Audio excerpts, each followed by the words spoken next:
you want to make sure everything was installed in the correct orientation, and that includes your shackle links going to the equalizers. These links need to make a W shape with your equalizer, and a flipped shackle can cause excessive stress to your components and needs to be fixed immediately. If you feel like flipping a shackle is within your skill set, you can take this system apart and reassemble it in the correct orientation, or you can take it to a service center and they will easily complete that for you. If you're planning to correct a flipped shackle yourself, make sure that you properly support not only your frame, but also your axles. You'll need to lift those with a jack stand.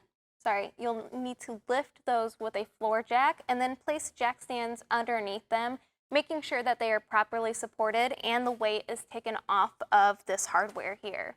Once you've completed that, you can take this hardware apart and replace it in the correct orientation.